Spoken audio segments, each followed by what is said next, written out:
सबै प्रभुका जनहरूलाई जय मसीह।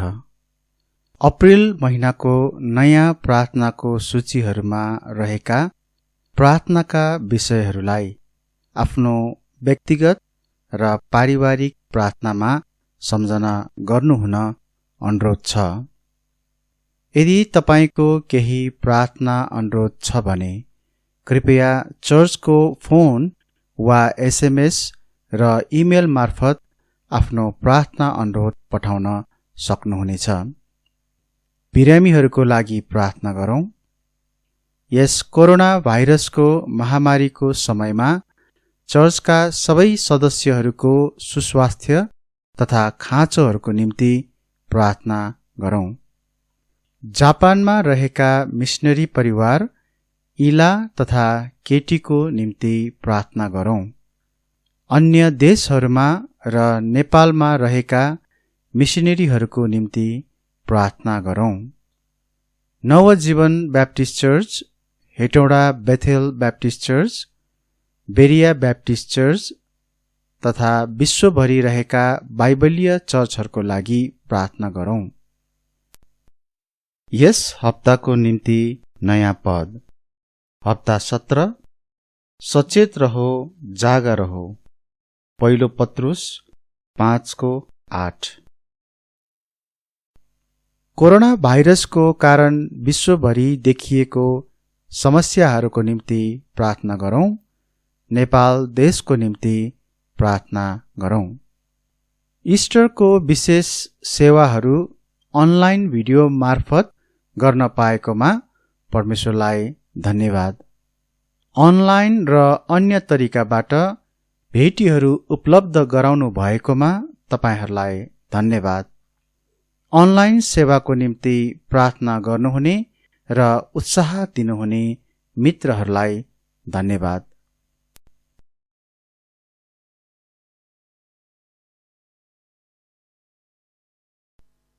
तपाईहरू सबैजनालाई प्रभु यीशु ख्रीष्टको नाउँमा जय मसीह। आज हामी परमेश्वरको वचन बाइबलबाट ख्रीष्टको न्याय आसनको सम्बन्धमा सिक्न गइरहेका छौँ। यस विषयमा हामी अगाडि बढ्नको निम्ति हामी एउटा चाबी पदलाई सुरुमा पढ्नेछौँ। अनि यो चाहिँ दोस्रो कोरिन्थी 5 अध्यायको 10 पदमा हामी पढ्न पाउँछौँ। दोस्रो कोरिन्थी 5 अध्यायको 10 पद यस्तो लेखिएको छ, किनकि शरीरमा गरिएका कामहरूका निम्ति चाहे असल होस् चाहे खराब, हरेकले जे गरेको छ त्यस अनुसारको फल पाउनलाई हामी सबै ख्रीष्टको न्याय आसनका सामु देखा पर्नुपर्छ।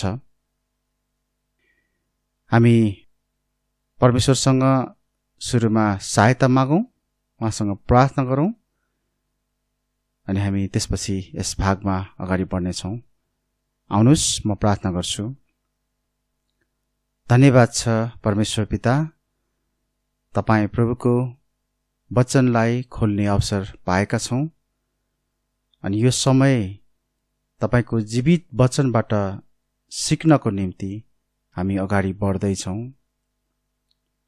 बाइबलको ज्यादै नै महत्त्वपूर्ण शिक्षा, तपाईँ प्रभु यीशु ख्रीष्टको न्याय आसनको सम्बन्धमा शिक्षा, प्रभु हामीलाई यस शिक्षामा प्रवेश गर्न अनि त्यसपछि यस शिक्षाबाट हामीले सिक्नुपर्ने कुराहरू सिक्नको निम्ति सहायता गर्नुहोस्। तपाईँले जे कुरा हामीलाई दिँदै हुनुहुन्छ ती कुराहरूलाई हामी गम्भीरताका साथ मनन गर्न सकौँ, त्यसलाई हाम्रो जीवनमा बुझ्न सकौँ र हामी त्यसको निम्ति तयार हुन सकौँ, हामी पालना गर्न सकौँ। तपाईँकै आदरको काम हाम्रो जीवनबाट हुन सकेको होस्।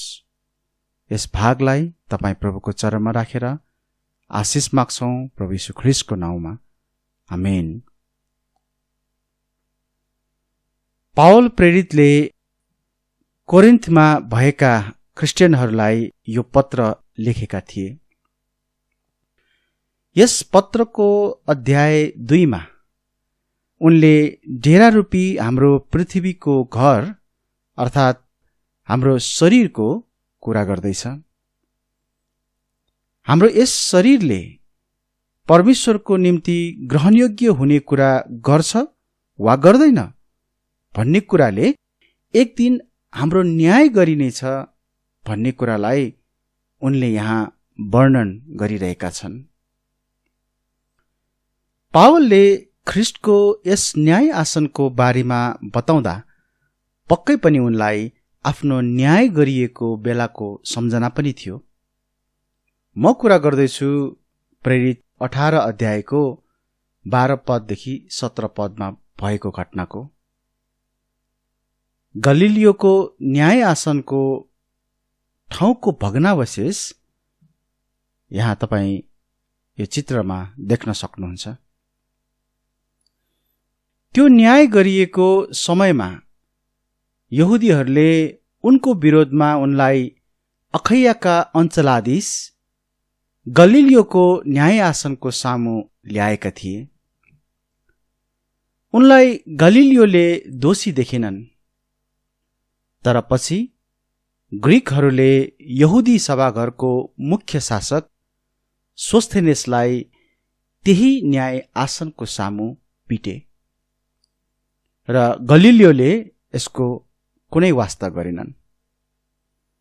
यहाँ गलिलियोको न्याय आसनको सामु एउटा ठिक न्याय भएको थियो। यस पृथ्वीमा सबैजनाको यस्तै ठिक न्याय होला भन्ने आशा हामी राख्न सक्दैनौँ। हामी सबैजनाले पृथ्वीको न्याय आसनको अथवा हामी अदालत भन्न सक्छौँ त्यसको सामना गर्नु पनि नपर्ला। तर हामी सबै क्रिस्चियनहरूले ख्रिस्टको न्याय आसनको भने पक्कै सामना गर्नुपर्नेछ। रोमी 14:10 मा त्यहाँ हामी पाउँछौँ, जहाँ हामीले चाहे असल होस् चाहे खराब हरेकले जे गरेको छ त्यस अनुसारको फल पाउने नै छौँ। यस ख्रिस्टको न्याय आसन मण्डली उठाइ लगिने घटना लगतै पृथ्वीभन्दा अन्यत्र कतै सम्भवतः स्वर्गमा खडा गरिनेछ। म प्रकाश 4 अध्याय र 5 अध्यायहरूको आधारमा यो कुरा भन्दैछु। यसमा समस्त मण्डली युगका क्रिस्चियनहरू उपस्थित हुनेछन्। आज हामी बाइबलबाट ख्रिस्टको न्याय आसनको यही अति महत्त्वपूर्ण शिक्षाको सम्बन्धमा सिक्नेछौँ। सर्वप्रथम ख्रिस्टको न्याय आसनको बारेमा रहेका गलत धारणाहरूलाई बुझौँ। ख्रिस्टको न्याय आसन के होइन, हामी त्यो कुरालाई सुरुमा बुझौँ। ख्रिस्टको न्याय आसन प्रकाश 20 अध्यायको 11 पदमा उल्लेख गरिएको ठूलो सेतो सिंहासनको न्याय आसन होइन। प्रकाश 20:11 मा त्यहाँ लेखिएको छ, अनि मैले एउटा ठूलो सेतो सिंहासन र त्यसमाथि बस्नुहुनेलाई देखेँ। यस ठूलो सेतो सिंहासनको न्याय आसन केवल ती सबै मानिसहरूको निम्ति मात्र हो जसको नाम थुमाको जीवनको पुस्तकमा लेखिएको छैन। तिनीहरूले मुक्तिदातालाई स्वीकार नगरेका र आफ्नै धार्मिकताका कामहरूमा भरोसा राखेका हुनाले अनन्तको अग्निकुण्डको निम्ति यस न्याय आसनमा दोषी ठहराइनेछन्। यो अन्तमा एक पटक मात्र गरिने सबै युगका ती मुक्तिदाता विहीन मानिसहरूको न्याय हो। यो पापले भरिएको यस संसारको अन्तिम घटना हो।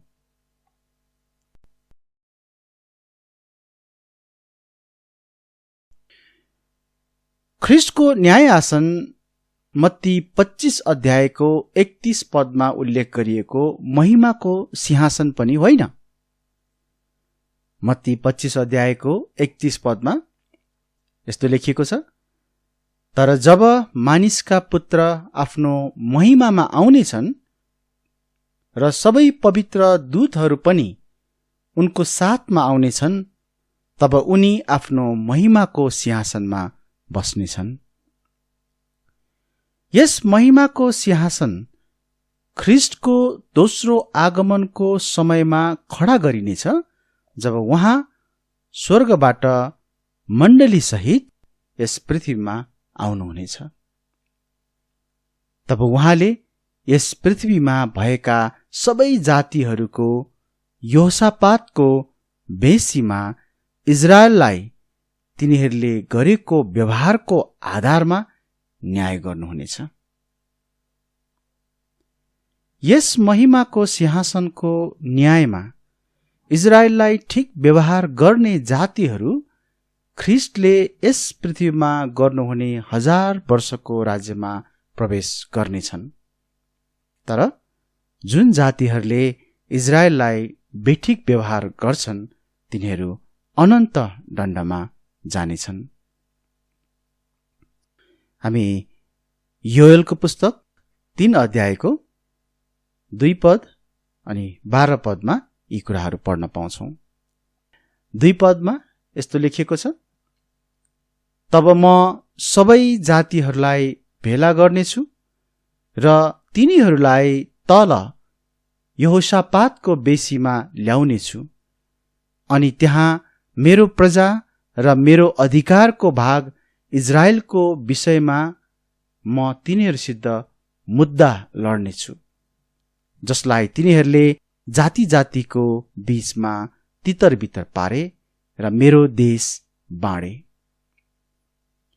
योएल 3 अध्यायको 12 पदमा यस्तो लेखिएको छ, अन्य जातिहरू जागुन् र माथि यहोसापातको बेसीमा आउन्, किनकि चारैतिरका सबै अन्य जातिहरूलाई न्याय गर्नलाई म त्यही बस्नेछु। साथै तपाईले यो कुरा मत्ती 25 अध्यायको 31 पददेखि 46 पदसम्म पनि पढ्न सक्नुहुन्छ।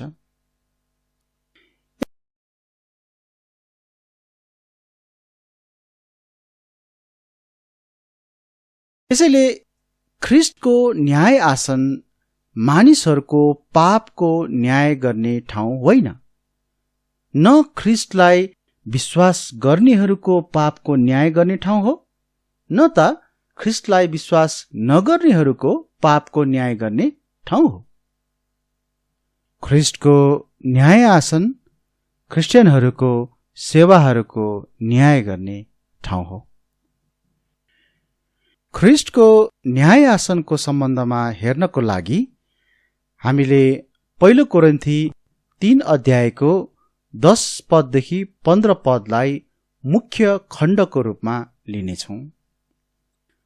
1 कोरिन्थी 3 अध्यायको 10 पददेखि 15 पद म पढ्नेछु। यहाँ यस्तो लेखिएको छ, मलाई दिइएको परमेश्वरको अनुग्रह अनुसार एउटा बुद्धिमान घर बनाउने नाइकेले झैं मैले जग बसालेको छु र अर्कोले त्यसमाथि बनाउँदै लैजान्छ। तर त्यसमाथि उसले कसरी बनाउँदै लैजान्छ त्यस विषयमा हरेक होशियार बसोस्, किनकि त्यस बसालिएको जगलाई छोडेर जो येशू ख्रिस्ट हुनुहुन्छ कुनै पनि मानिसले अर्को जग बसाल्न सक्दैन। अब कुनै मानिसले त्यस जगमाथि सुन, चाँदी, रत्नहरू, काठ, घाँस, परालले बनाउँदै लैजान्छ भने हरेकको काम प्रकट हुनेछ, किनकि त्यस दिनले त्यो काम देखाउनेछ।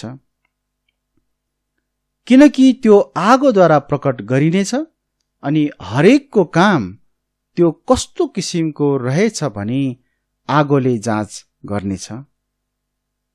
कुनै मानिसको काम जो उसले त्यसमाथि बनाएको छ रहिरह्यो भने उसले इनाम पाउनेछ। कसैको काम जलिजान्छ भने उसले हानि भोग्नेछ, तर ऊ आफै चाहिँ बाँच्नेछ, तर आगोबाट भएर उम्के जस्तो। हामीले पहिलो कोरिन्थी 3 अध्यायको 10 पददेखि 15 पदसम्म पढ्यौं। हामी यही खण्डलाई मुख्य खण्डको रूपमा लिएर हामी ख्रीष्टको न्याय आसनको सम्बन्धमा हामी हेर्नको निम्ति अगाडि बढ्दैछौँ। सबभन्दा पहिलो कुरा, यो न्यायमा क्रिस्चियनहरूको काम आगोद्वारा जाँचिनेछ। पहिलो कोरिन्थी 3 अध्यायको 13 पदमा त्यहाँ यस्तो लेखिएको छ, अनि हरेकको काम त्यो कस्तो किसिमको रहेछ भनी आगोले जाँच गर्नेछ। केले जाँच गर्नेछ? हरेकको काम आगोले जाँच गर्नेछ। यो आगो के हो त? हामी त्यसको विषयमा हेर्नेछौँ। यो आगो स्वयं ख्रीष्ट हुनुहुन्छ। प्रकाश 2 अध्यायको 18 पददेखि 19 पदसम्म हामी पढ्छौं भने त्यो आगो चाहिँ स्वयं ख्रीष्ट हुनुहुन्छ भन्ने कुरालाई हामी यहाँ देख्न सक्छौं। त्यहाँ यस्तो लेखिएको छ, अनि थियाटिरामा भएको मण्डलीका दूतलाई लेख, यी कुराहरू परमेश्वरका पुत्रले भन्छन्, जसका आँखा आगोको ज्वाला जस्तै छन् र जसका पाउ टल्किरहेको पित्तल जस्ता छन्। तिम्रा कामहरू र तिम्रा प्रेम, सेवा, विश्वास र धीरज म जान्दछु, र तिम्रा पछिल्ला कामहरू अघिल्ला भन्दा बढ्ता छन् भन्ने पनि जान्दछु। तपाईले यहाँ सुरुमा हेर्नुभयो भने यीशु ख्रीष्ट परमेश्वरका पुत्र, जसको आँखा आगोको ज्वाला जस्तै छन् भनेर भनेको छ। यहाँ यीशुका आँखाहरूलाई आगोको ज्वालाको रूपमा बयान गरिएका छन्। उहाँले ती आँखाहरूद्वारा हाम्रा सबै काम वा सेवाहरू देख्नुहुन्छ। उहाँले हाम्रा सबै कामहरू जान्नुहुन्छ, चाहे ती गुप्तमा रहेका नै किन नहोस्। रोमी 2 अध्यायको 16 पदमा हामी पढ्न पाउँछौं, मानिसका कुनै पनि कामहरू येशूको अगाडि लुकिएको वा गुप्तमा रहेको हुँदैन।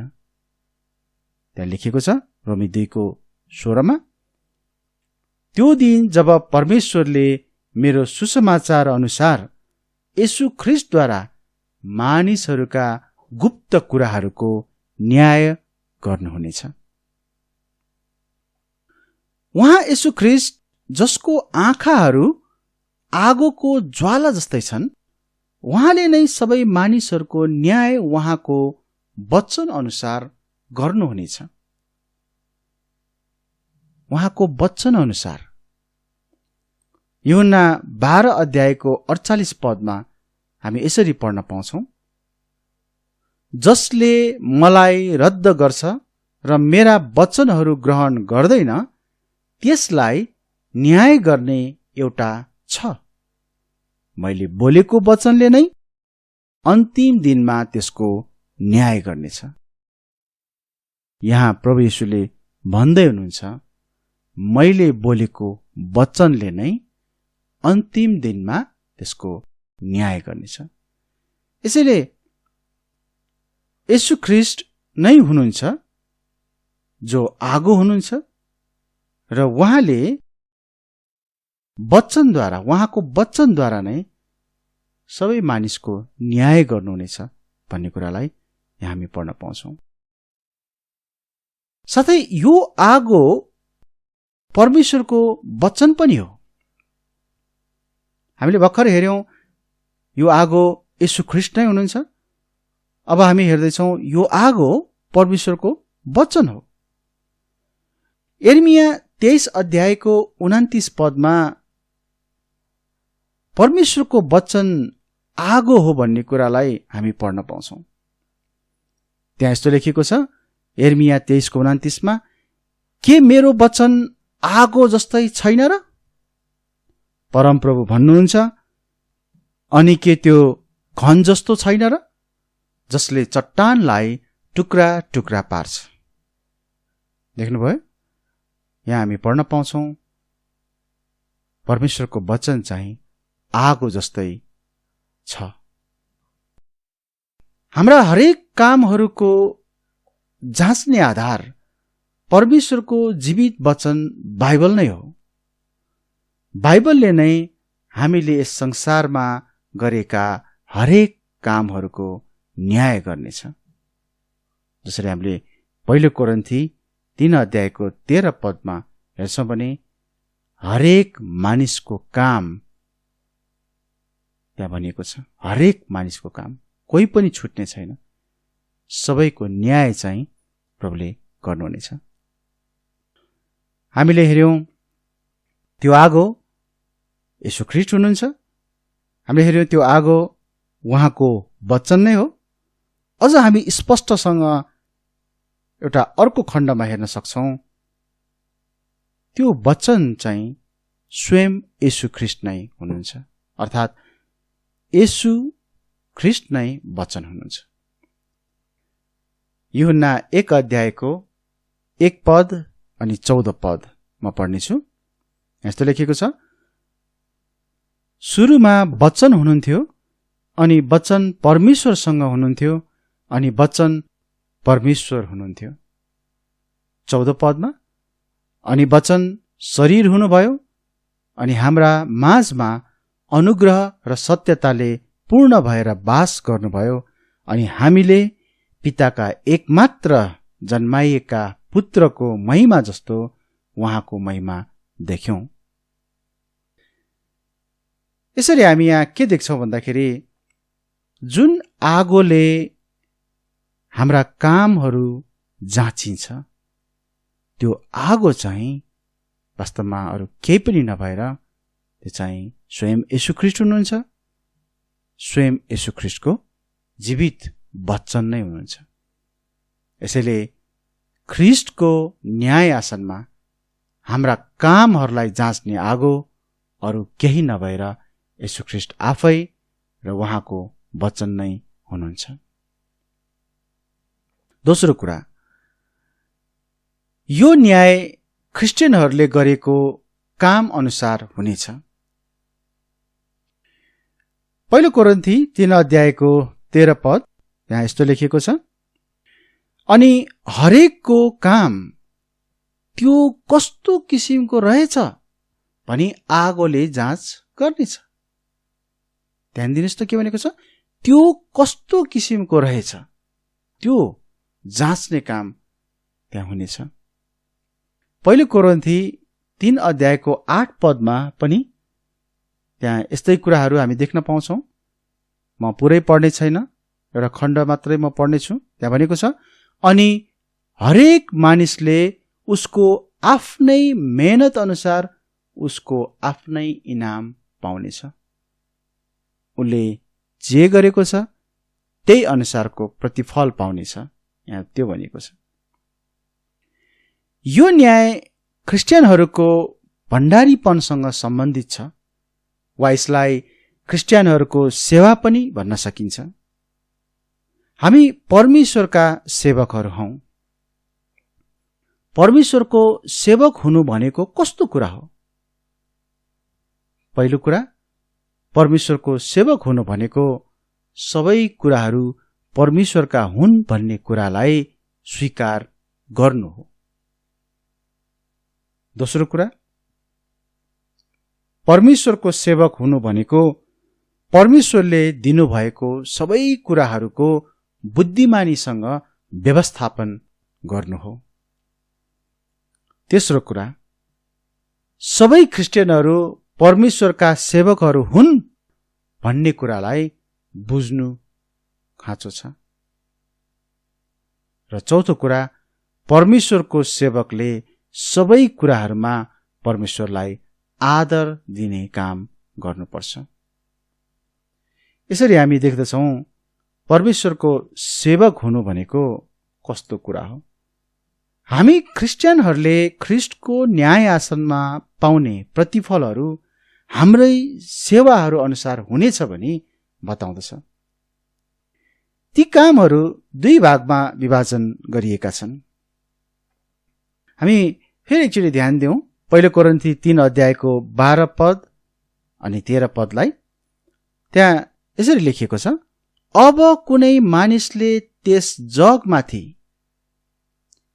अब 6वटा कुरालाई ध्यान दिनुस्, सुन, चाँदी, रत्नहरू, काठ, घाँस, परालले बनाउँदै लैजान्छ भने हरेकको काम प्रकट हुनेछ, किनकि त्यस दिनले त्यो काम देखाउनेछ, किनकि त्यो आगोद्वारा प्रकट गरिनेछ अनि हरेकको काम त्यो कस्तो किसिमको रहेछ भने आगोले जाँच गर्नेछ।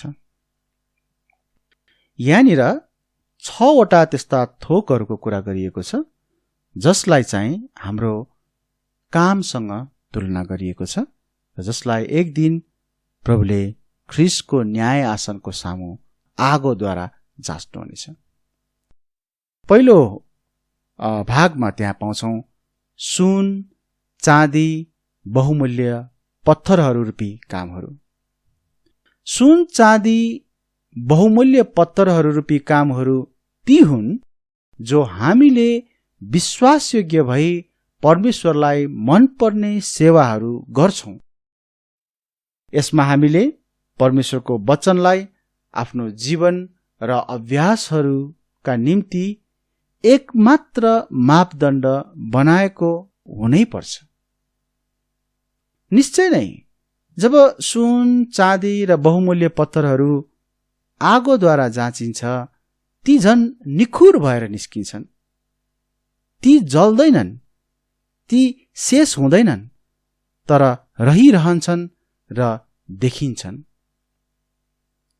हामीलाई परमेश्वरले पवित्र शास्त्र, बुद्धि, ज्ञान, सीप अथवा यसलाई दान भनौं, समय, सम्पत्ति जस्ता कुराहरू दिनुभएको छ।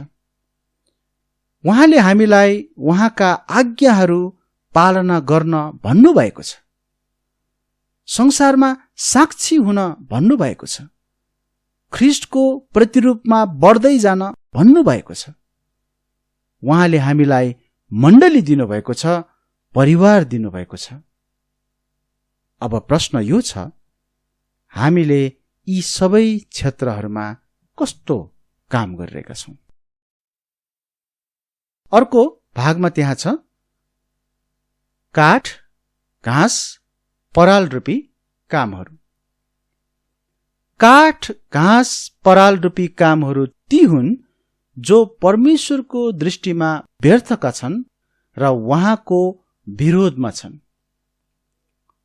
परमेश्वरले दिनुभएका कुराहरूमा विश्वासयोग्य नहुनु, उहाँलाई आदर दिने सेवा नगर्नु, संसारको निम्ति र संसारसँग एक समान भएर जिउनु जस्ता कुराहरू यस भागमा पर्दछन्। निश्चय नै जब काठ, घाँस, पराल आगोद्वारा जाँचिन्छ ती खरानी बन्नेछन्, ती रहने छैनन्, ती देखिने छैनन्। हामीलाई परमेश्वरले पवित्र शास्त्र, बुद्धि, ज्ञान, दान, समय, सम्पत्ति जस्ता कुराहरू दिनुभएको छ। उहाँले हामीलाई उहाँका आज्ञाहरू पालना गर्न भन्नुभएको छ। संसारमा साक्षी हुन भन्नुभएको छ। ख्रीष्टको प्रतिरूपमा बढ्दै जान भन्नुभएको छ। उहाँले हामीलाई मण्डली दिनुभएको छ, परिवार दिनुभएको छ।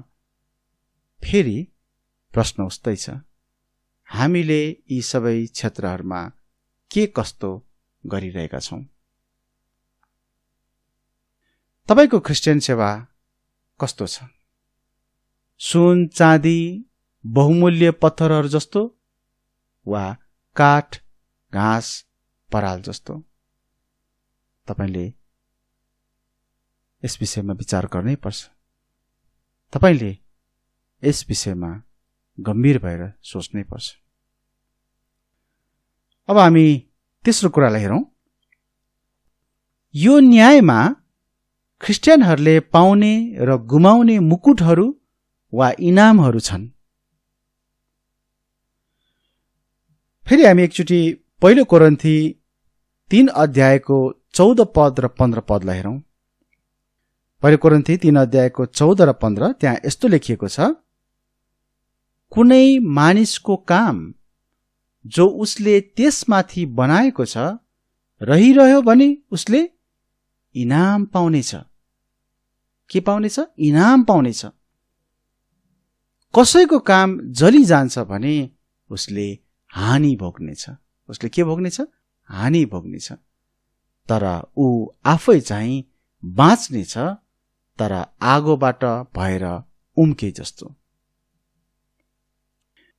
बाइबलले ख्रिस्टियनहरूले यसै संसारमा गरेका कामहरूको इनाम पाउनेछन् भनी धेरै ठाउँमा उल्लेख गरेको छ। त्यहाँ इनामहरू, विभिन्न प्रकारका इनामहरू छन्। हामी केही इनामहरूको बारेमा हेर्नेछौँ। जस्तो त्यहाँनिर हाम्रो काम, हाम्रो सेवाको कारण हामीले पाउने इनामहरूमा त्यहाँ मुकुटहरू पनि छन्। अनि ती मुकुटहरू चाहिँ 5 प्रकारका मुकुटहरू हामी बाइबलमा पढ्न पाउँछौँ, हामी बाइबलमा देख्न पाउँछौँ। जस्तो एउटा मुकुट जसलाई नाश नहुने मुकुट भनिएको छ।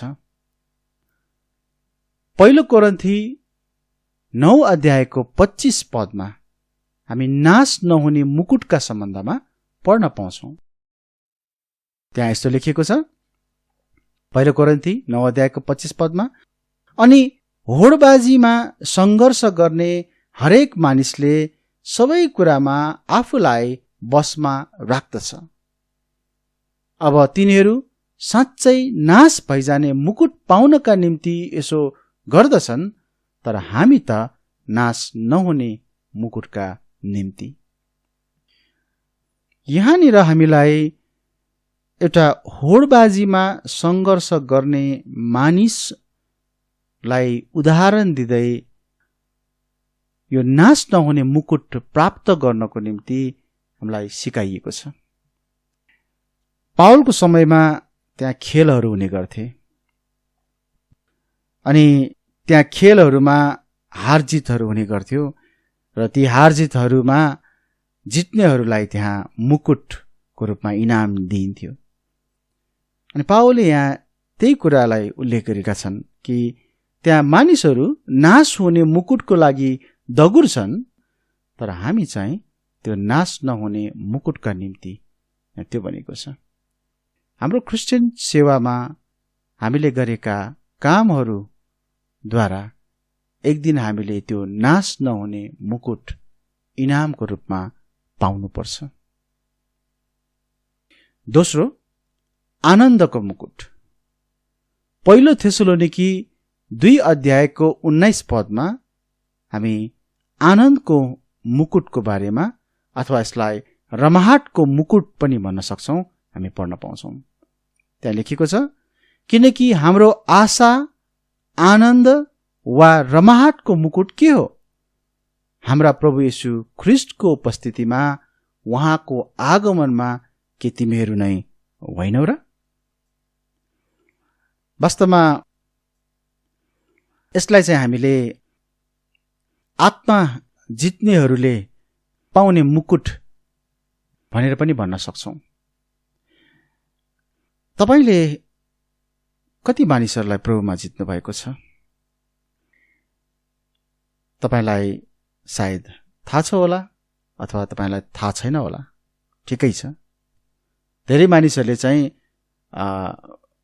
मैले यति जनालाई जिते भनेर उनीहरू घमण्ड साथ उनीहरूले भन्ने गर्छन्। हामी त्यस्तो कुरा गरिरहेका छैनौं। यहाँनिर हामी यहाँ के कुरा गरिरहेका छौं भन्दाखेरि, तपाईले प्रभुको निम्ति मानिसहरूलाई सुसमाचार सुनाउनु भएर उनीहरूलाई प्रभुमा ल्याउनु तपाईँ एउटा सहयोगी बन्नुभयो।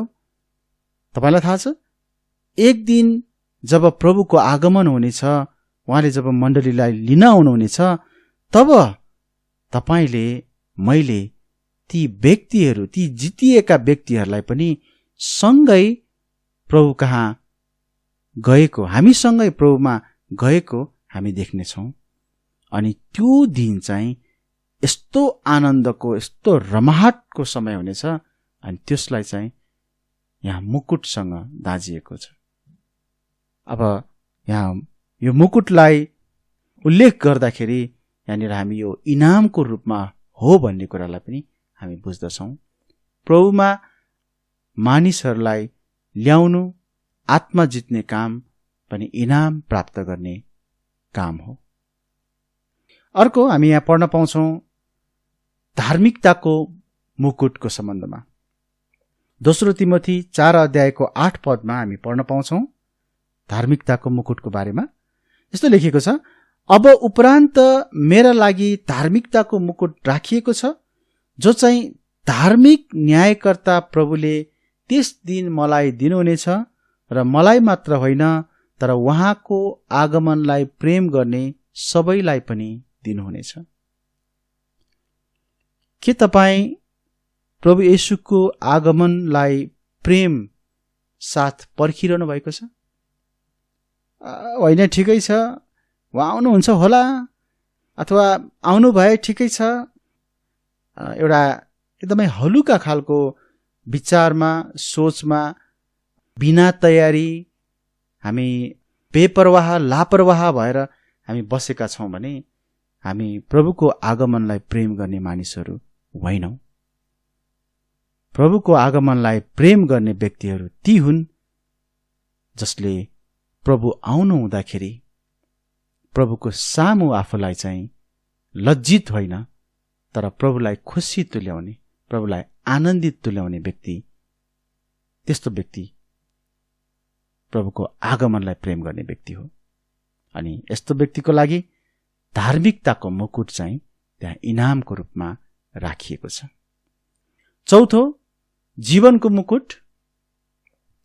याकुब 1:12 त्यहाँ लेखिएको छ जीवनको मुकुटको सम्बन्धमा। म पढ्नेछु, यस्तो छ लेखिएको छ, धन्य हो त्यो मानिस जो परीक्षामा स्थिर रहन्छ, किनकि उसको जाँच भइसकेपछि उसले जीवनको मुकुट पाउनेछ, जुन मुकुटको प्रतिज्ञा प्रभुले आफूलाई प्रेम गर्नेहरूसित गर्नुभएको छ। तपाईले प्रकाश 2:10 पनि यो जीवनको मुकुटको सम्बन्धमा पढ्न पाउनुहुन्छ। वास्तवमा यो मुकुट चाहिँ हाम्रो जीवनमा आउने परीक्षाहरूमा हामी जब विजयी बन्छौँ, ती परीक्षाहरूलाई हामीले प्रभुको सहायतामा हामी पन्साउन सक्छौँ, हामी त्यसमाथि विजयी हुन्छौँ, तब हामीले यो जीवनमा पाएको सफलताको इनाम स्वरूप जीवनको मुकुट हामीलाई दिइनेछ भन्ने कुरालाई यहाँ बताइएको छ। हामी यो संसारमा छौँ प्रियहरू, र हामी यस संसारमा रहन्जेलसम्म हाम्रो शरीरको कमजोरी, यो संसारको अभिलाषा अनि शैतानको हरेक चालहरूमा हामी परीक्षाहरूमा पर्न सक्छौँ।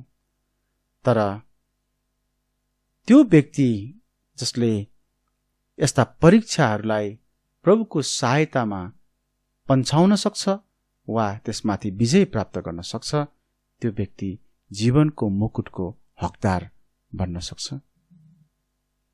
यसै गरी अर्को मुकुट छ, महिमाको मुकुट। यहाँ यस्तो लेखिएको छ पहिलो पत्रुस 5:4 अनि जब मुख्य गोठाला देखा पर्नुहुनेछ तब तिमीहरूले नओइलिने महिमाको मुकुट पाउनेछौ। अब यो चाहिँ एउटा यस्तो मुकुट हो जुन चाहिँ प्रभुको बगाललाई चराउने सहायक गोठालाहरू, जसलाई हामी मण्डलीको पास्टरहरू भन्छौँ, मण्डलीका अगुवाहरूको रूपमा उनीहरूले यो मुकुट पाउने कुरालाई यहाँ पढ्न पाउँछौँ। अब यो सबैलाई दिइने मुकुट चाहिँ होइन, तर यो चाहिँ मण्डलीका अगुवाहरू, गोठालाहरू, पास्टरहरूलाई दिइने मुकुट हो। तर यी मुकुटहरू पाउनको निम्ति पास्टरहरूले पनि यो मुकुट पाउन योग्यको सेवा गरेको हुनुपर्छ। किनकि जब मुख्य गोठाला देखा पर्नुहुन्छ, यहाँ भनिएको छ उहाँ चाहिँ ख्रिस्ट हुनुहुन्छ, तब चाहिँ यो नओइलिने मुकुट ती गोठालाहरूले पाउनेछन्। तर जस्तो सुकै सेवा, जस्तो मन लाए त्यस्तै, जे मन लाए त्यही प्रकारको सेवा गरेर त होइन, तर प्रभुले दिनुभएको आफ्नो बगाललाई ठिक तरिकाले हेरचाह गर्ने सहायक गोठालोहरूलाई उहाँले यो दिनुहुन्छ। त्यहाँनिर पाइने अरू पनि इनामहरू छन्। जस्तो त्यहाँनिर स्याबासी पनि एउटा इनाम हो। मत्ती 25 अध्यायको 21 पदमा हामी पढ्न पाउँछौँ, त्यहाँ स्याबासीको इनाम दिएको छ। त्यहाँ भनेको छ, त्यसका मालिकले त्यसलाई भने, स्याबास असल र विश्वासयोग्य दास, तिमी थोरै कुराहरूमा विश्वासयोग्य रह्यौ, म तिमीलाई धेरै कुराहरूमाथि अधिकारी बनाउनेछु, आफ्ना प्रभुको आनन्दभित्र प्रवेश गर। पक्कै पनि हामी सबै ख्रिस्टियनहरूलाई एक दिन हाम्रो मालिक येशू ख्रिस्ट हाम्रो सामु आउनु हुँदाखेरि उहाँले हामीलाई स्याबास भनेको सुन्न मन लाग्छ। सायद हामी कोही पनि त्यस्ता व्यक्तिहरू छैनौँ होला जसले चाहिँ यो स्याबास सुन्ने इच्छा गरेका छैनौँ। तर यदि हामी स्याबास सुन्न इच्छा गर्दछौँ भने हामीले उहाँको सेवा, उहाँको काम हामीले ठिकसँग गरेकै हुनुपर्छ। यो बाहेक त्यहाँनिर पाउने इनामहरूको रूपमा सम्पत्तिहरू पनि हामीले पाउनेछौँ भनिएको छ। यो चाहिँ पृथ्वीमा पाइने सम्पत्ति होइन, तर स्वर्गमा हामीले पाउने सम्पत्ति। यो कस्तो प्रकारको सम्पत्ति हुनेछ भन्ने कुराको एकदमै गहिरो रूपमा बाइबलमा व्याख्या त गरिएको छैन, तर मत्ती 6 अध्यायको 19 पददेखि 21 पदसम्म यस्तो लेखिएको छ। हामी त्यहाँबाट केही कुराहरू चाहिँ बुझ्न सक्छौँ। म पढ्नेछु। त्यहाँ यस्तो लेखिएको छ, आफ्ना निम्ति पृथ्वीमा सम्पत्ति नथुपार, जहाँ किरा र खियाले नष्ट पार्दछन्, जहाँ चोरहरूले फोड्दछन् र चोर्दछन्, तर आफ्ना निम्ति सम्पत्ति स्वर्गमा थुपार। आफ्ना निम्ति सम्पत्ति स्वर्गमा थुपार, जहाँ न किराले नष्ट पार्दछ न खियाले, जहाँ चोरहरूले न फोड्दछन् न चोर्दछन्, किनभने जहाँ तिमीहरूको सम्पत्ति हुन्छ त्यही तिमीहरूको हृदय पनि हुन्छ।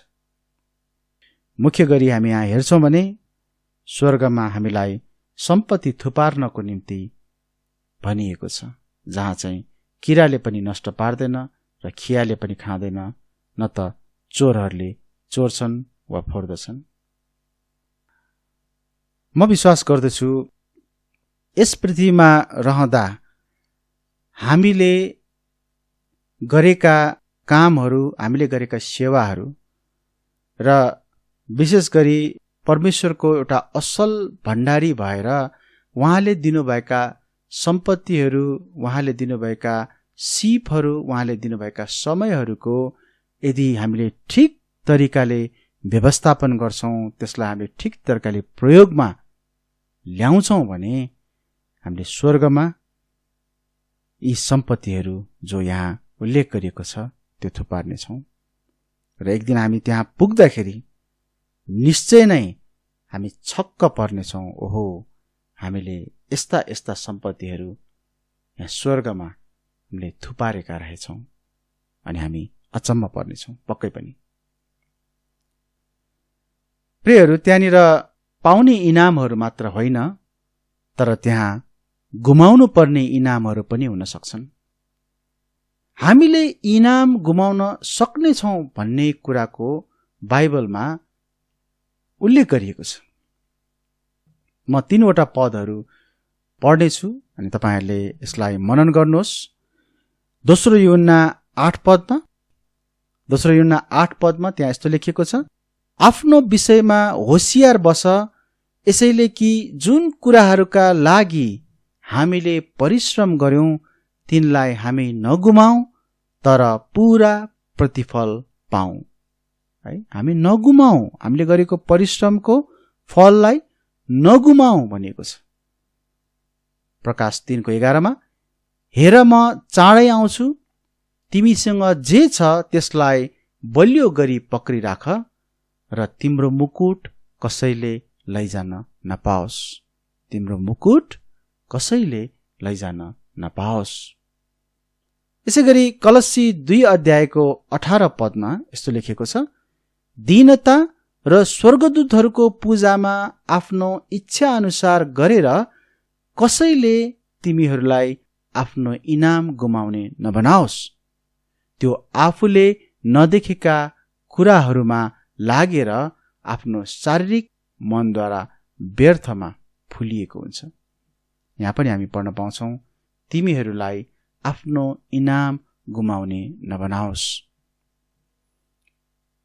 म विश्वास गर्दछु कि यस संसारमा जब हामीले परमेश्वरको सेवा गर्दा, हामीले उहाँको काम गर्दा हामीले पाएको इनामहरूलाई चाहिँ हामीले यही ठाउँमा जब हामी उहाँको विरुद्धमा काम गर्न थाल्छौँ, हामी उहाँलाई मन नपर्ने कुराहरू गर्न थाल्छौँ भने हाम्रो त्यो इनामहरू पनि गुम्नेछ। त्यो इनामहरू हामीले पाउने छैनौँ। जुन हामीले इनाम पाइसकेका थियौँ त्यो पनि हामीले गुमाउनु पर्ने त्यहाँ पक्कै पनि त्यो हुन सक्छ। यसैले तपाईको इनाम रहिरहने खालको छ वा तपाईको इनाम गुम्ने किसिमको छ, यस विषयमा पनि तपाईले गम्भीर भएर विचार गर्नुपर्छ। म अन्तमा आउनेछु निष्कर्षमा।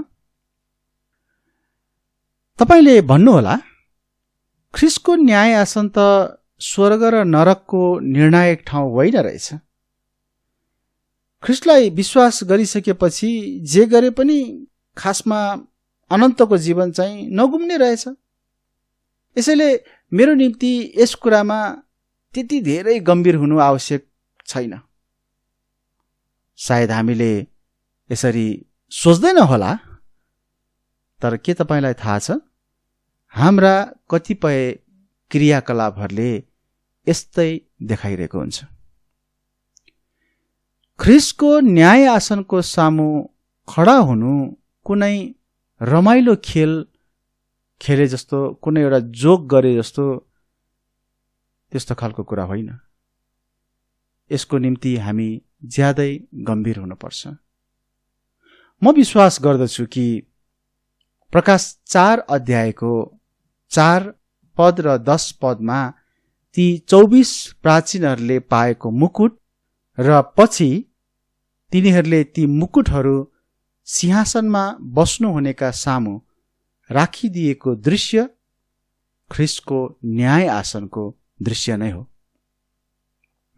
त्यहाँ यस्तो पढ्न पाउँछौँ हामी प्रकाश 4:4 मा यस्तो छ, अनि सिंहासनको वरिपरि 24 वटा सिंहासनहरू थिए, अनि ती सिंहासनहरूमा मैले सेता वस्त्र पहिरिएका 24 जना प्राचीनहरूलाई बसिरहेका देखेँ, अनि उनीहरूका शिरहरूमाथि सुनका मुकुटहरू थिए।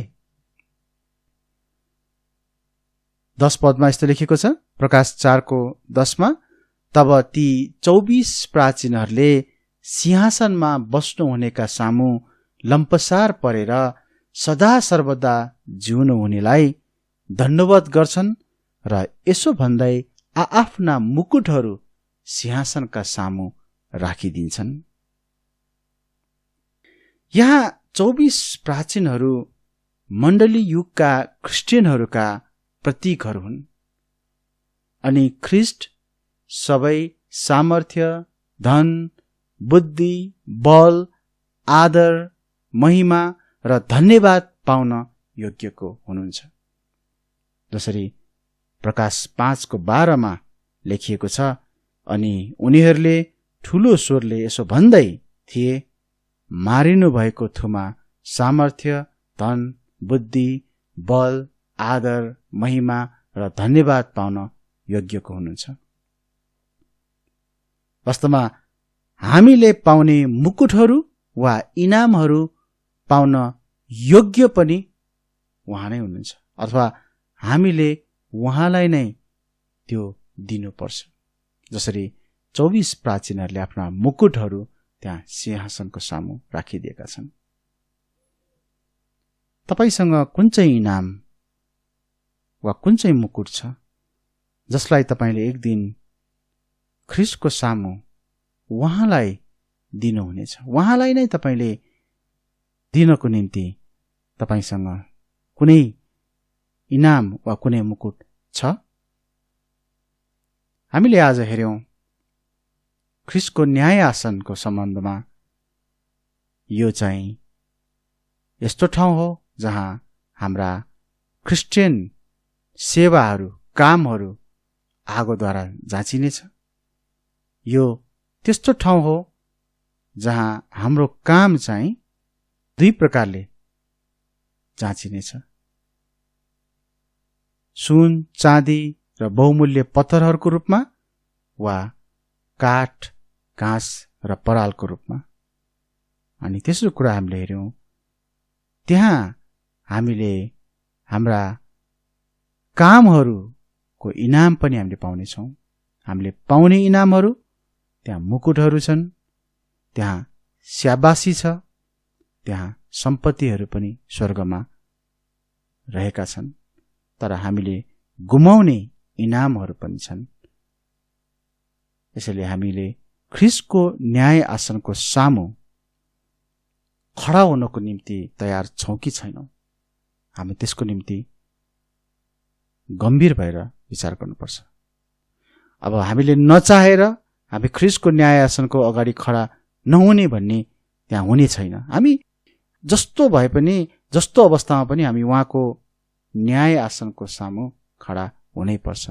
तर उहाँको ख्रीष्टको न्याय आसनको सामु खडा हुँदा तपाईसँग गुमाउनु पर्ने कुरा छ वा तपाईसँग रहिरहने कुरा छ, र जुन रहिरहने कुराहरूलाई तपाईले ख्रीष्टको चरणमा, उहाँको पाउमा उहाँलाई फेरि तपाईले सुम्पनु हुने, दिनुहुने त्यो मौका तपाईको हुनेछ कि छैन?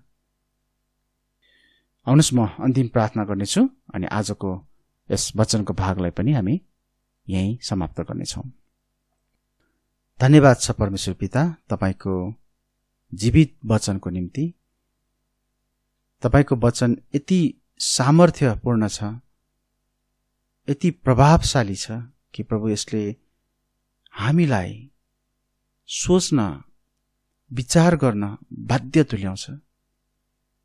यदि हामीले तपाईँ परमेश्वरलाई साँच्चै नै विश्वास गरेका छौं, तपाईँ ख्रीष्टलाई मुक्तिदाता भनेर साँच्चै नै स्वीकार गरेका छौं भने, र तपाईको वचनलाई हाम्रो जीवनको एकमात्र अधिकारको रूपमा स्वीकार गरेका छौं भने, त्यो न्याय आसन, तपाईँ ख्रीष्टको न्याय आसनको सामु पनि हामी एक दिन उभिनै पर्छ भन्ने कुरालाई पनि हामीले स्वीकार्नै पर्छ।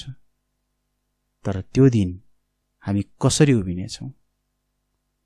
के हामीसँग पाउने इनामहरू हुनेछन्, वा हामीसँग उल्टो गुमाउने खालका कुराहरू हुनेछन्?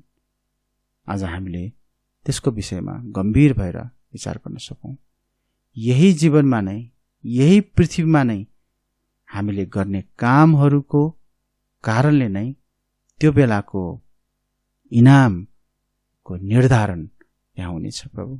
यसैले हामी सबैलाई आज नै, अहिले नै हामीले गरिरहेका कुराहरूलाई पुनर्विचार गर्न, गम्भीर बन्न, ध्यान दिन हामीलाई मद्दत गर्नुहोस् र अबको समयपछि हामी पूरा रूपमा तपाईँ प्रभुको सेवा एउटा असल भण्डारी भएर गर्न सकौं, ताकि हामी तपाईको सामु एक दिन उभिँदा हामी इनाम सहित त्यहाँनिर तपाईको महिमा गर्न सकौं र तपाईको महिमा हामी त्यही प्रायका इनामहरू, ती प्राप्त गरेका इनामहरू तपाईकै चरण पाउमा चढाएर हामी तपाईको आदर अनि महिमा गर्न सकौं। हामी प्रार्थना गर्दछौं। वचनको भागलाई यही अन्त गर्ने अनुमति तपाईँ प्रभुसँग लिँदै आशिष माग्छौं प्रभु येशू ख्रीष्टको नाममा। आमेन।